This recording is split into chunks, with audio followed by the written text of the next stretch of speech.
Chapter 20 The Garden of Poetry and the Golden Maiden. Poetry is not just an escape, but it is a way in and the way out. Whenever I'd get wounded or hurt with a broken heart, then poetry is how I would cope. If my mind burst at the seams, or if I tried to interpret a vivid dream, then it seemed that poetry was the best way I could discover what all of life means. The same way equations mean something to a mathematician, or a miracle means something to a magician. To me, poetry is like alchemy, because once you find the way forward, there appears a certain rhythm. I would follow that flow, just to see where the poem might go, and like a climber who reached one hand up at a time, I would trust that if I had the courage to climb such a mountain, then the mountain face would hold. Writing poetry could appear frightening, because an authentic way to write is when we face the openness and take a chance. And if you find a certain rhythm, then your poetry could become like a dance. It's not about right or wrong, but rather how do you feel. We're not here to grade a poem on a scale of 1 to 100, but rather, can you open up your heart and show me what is real? And where does poetry come from? I believe that poetry is that ancient inward voice. To me, poetry captures this very moment, not caging perfection. And so poetry is a way to celebrate and rejoice. When I would work on my inner garden, I would lose track of time while I cultivated blossoming poems. I'd forget to eat while I got lost in the moment as I worked all on my own. To be alone is not bad, but rather I was in union with something more than words could express or reveal. The same way the ocean offers relief, I discovered that these poems allowed me to heal. All that poison I'd found in my life, well, it would trigger me to attack and fight. Not with real violence, of course, but my mind would get so twisted and turned that nothing in my life would go right. And so I'd write and I'd write to examine a mental fight. Who was facing whom? And so poetry became a certain mediator to make sure neither side lost sight.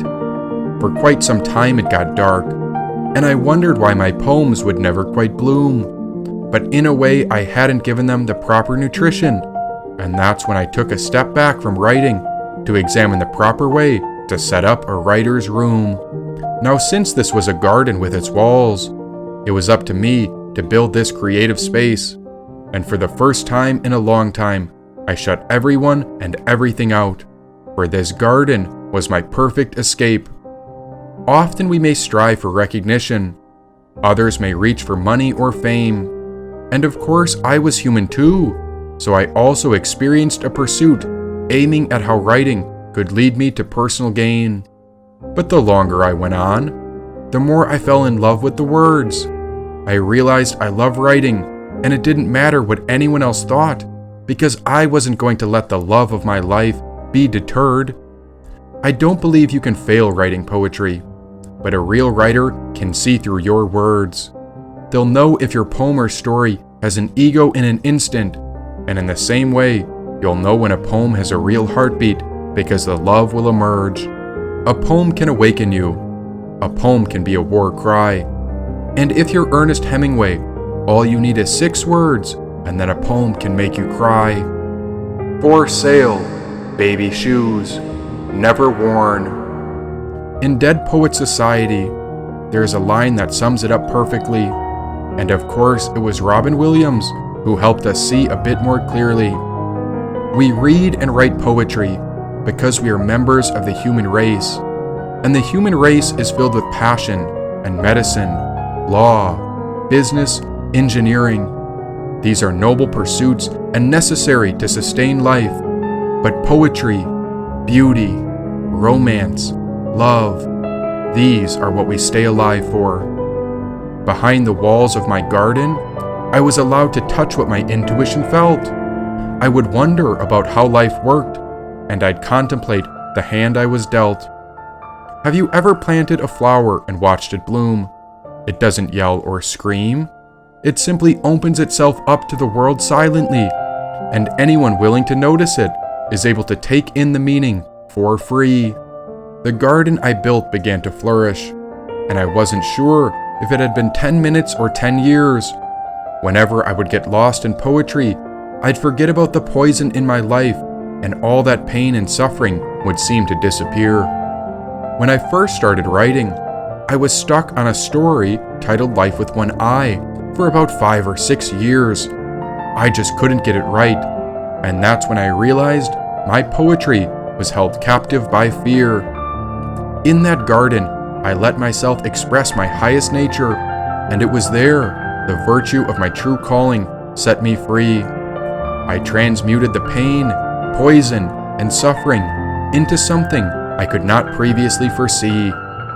Imagine if an alchemist was working with lead, and then one day a tiny speck turned to gold. Yet no one else in the world had a clue, since no one else had been told.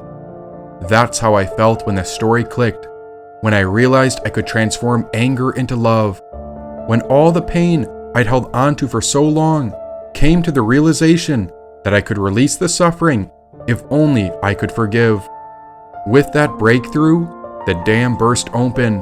The poetry flowed freely like a great sacred ocean.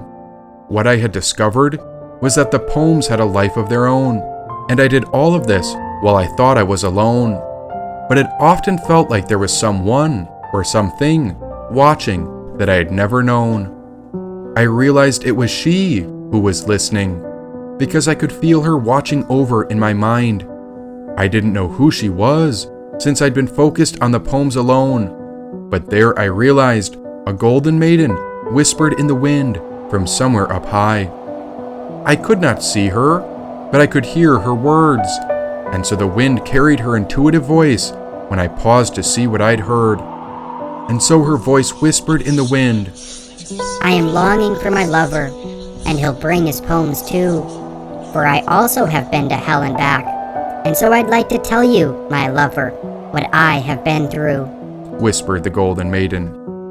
I turned to see where her voice came from, but everywhere I looked, I missed her. Yet somehow, I was tuned in, and from then on, I could hear her whisper. Since I could not find her from living so low, I began to write whatever I heard her say, and I put her words into a certain flow. The more I listened, the more I came to know. We could have been cities apart, but I could hear her in my mind. The golden maiden had been stuck for a long time, and she too wrote poems as a way to give life to her garden, so she wasn't trapped or confined. Night after night, my mind chased her poems. I would find ways to hear her words. She called out from within me, and sometimes I could not believe what I had heard on my own. I began to believe my poems were her voice, and maybe it was I who wrote her story. The golden maiden called out for someone to come and find her, and I had reason to believe she was trying to get freed. But me, why, I was not free. Poisoned and tossed from one job to another, I was in far too deep. But each night, as I'd write, I'd find myself getting in a certain poetic flow. And night after night, I began to see that I could hear the golden maiden calling out just before the sun rose. And so sometimes I would get up early, around 5 a.m., to move, read, write, reflect, or just sit. Some call the hours between 3:30 a.m. and 5:30 a.m. the divine time. It's the time when the sages believe the entire atmosphere is charged with an electromagnetic intelligence. Therefore, if you wake up during that time, you fill yourself with its unlimited powerful energy. It's the period that begins 1 hour and 36 minutes before sunrise, and this is when I heard the golden maiden calling out to be freed. Then one special day, it was December 21st, I heard her calling out so great as if she could not wait. She was losing faith, and so I awoke to transcribe what I called her great poem. Never did I think I'd die young, but how much longer can I wait until my lover comes to the rescue?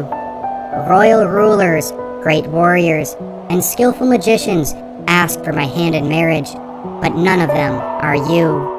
My father, the king, has become impatient, and he said he's going to pick my future husband within 1 week. Where art thou? Why, by December 28th, I must find the horned unicorn that I seek, said the Golden Maiden. Without a moment to spare, I had to do something, and I didn't know what to do. And so early in the morning, I ran to the coast when the lighthouse came into view.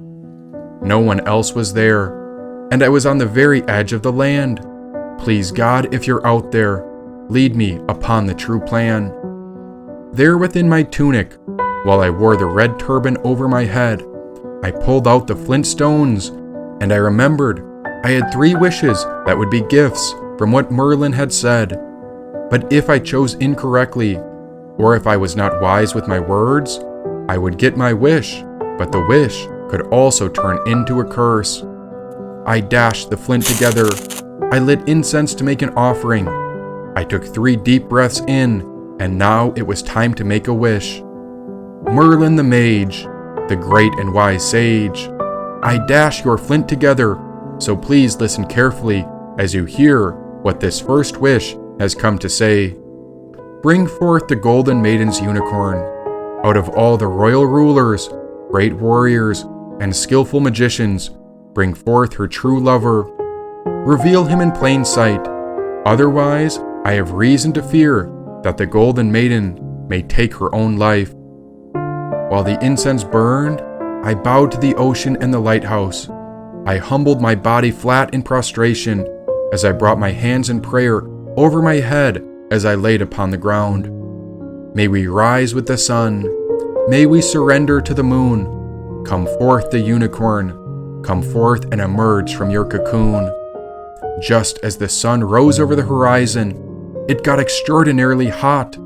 And since no one was on the beach this early, I decided I would take the red turban off. I knew my horns had grown, but since it was so early, I had no fear that they would be exposed. Then I heard a woman call out from high above in the kingdom, You there! Who art thou down below? I turned and looked up, and there the highest tower loomed overhead. I saw the king's daughter, the great and holy maiden, with a golden crown upon her head. Kairos. In Greek, Kairos means the right or critical moment. It is the right place, right time, and so it is a perfect omen. But am I allowed? I yelled up. Get your butt up here right now. I want to see those horns on your head, said the Golden Maiden. At once I threw the turban over my head, and so I tied the turban tight. My horns were big enough, so I had quite a lot to hide. Now I was not a bad man, and I didn't want anyone to think I was a devil. I was simply a creature of the earth, like an elk, a moose, a ram, or a goat, and I was caught in a terrible labyrinth where my life had been subjected to a lethal upheaval. As I walked up and up and up, I went higher and higher until I reached the peak of the kingdom's highest tower. A guard slept outside the hallway upon her floor, and so I tiptoed past where I knocked upon her door. She opened it, and at first I only saw one of her eyes.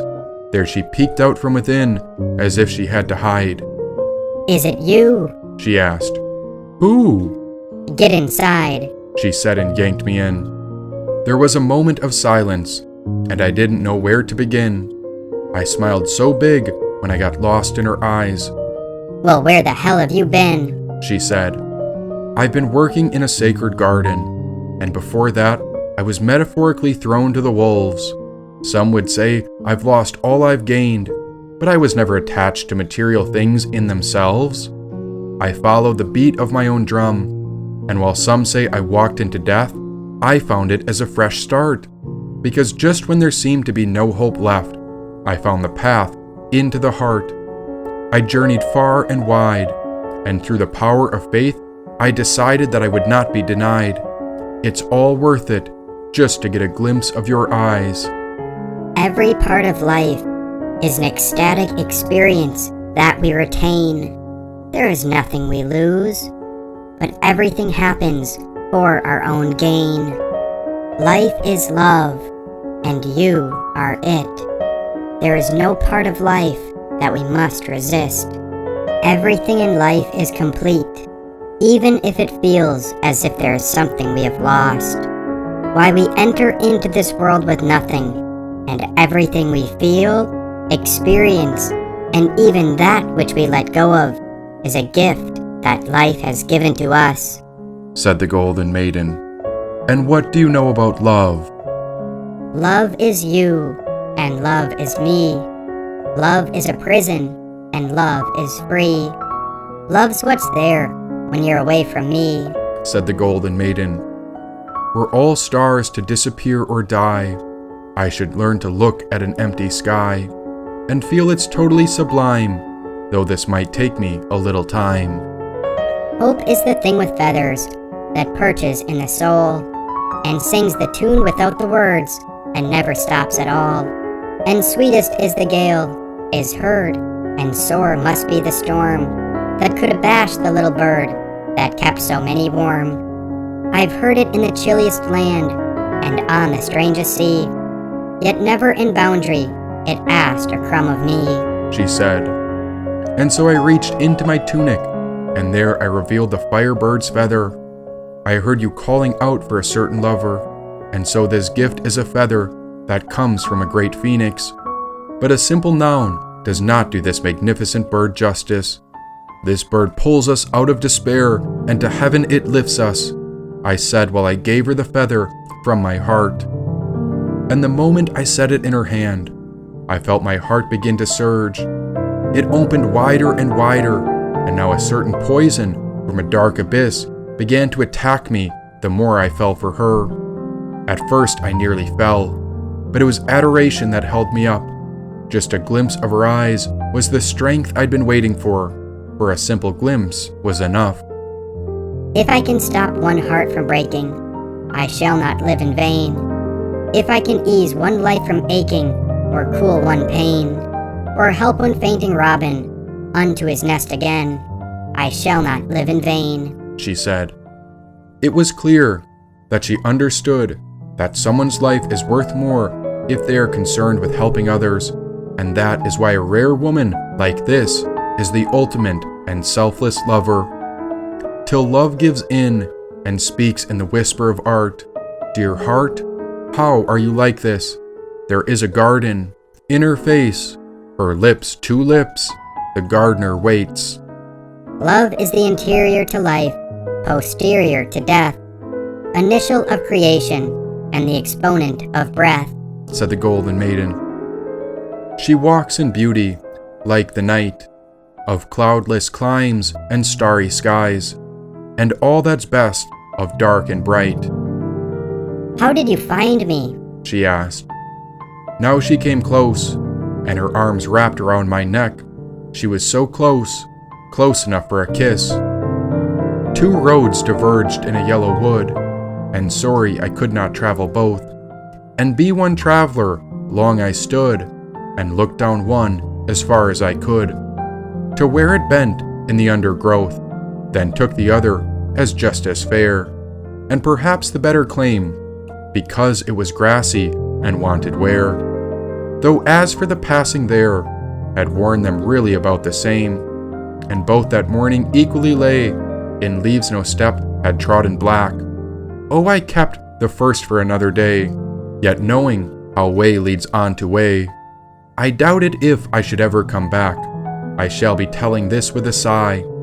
Somewhere ages and ages hence, 2 roads diverged in a wood, and I took the one less traveled by, and that has made all the difference, I said.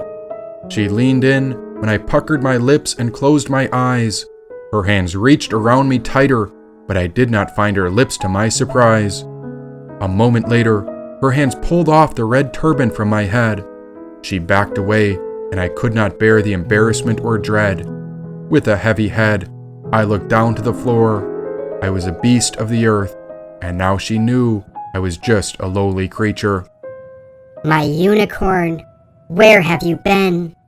I've been waiting for you every day, and each night I've been dying within. Today I find you, a miracle before my eyes. I'm going to marry you in 7 days, on December 28th, and if I don't, then I'll take my life," said the Golden Maiden.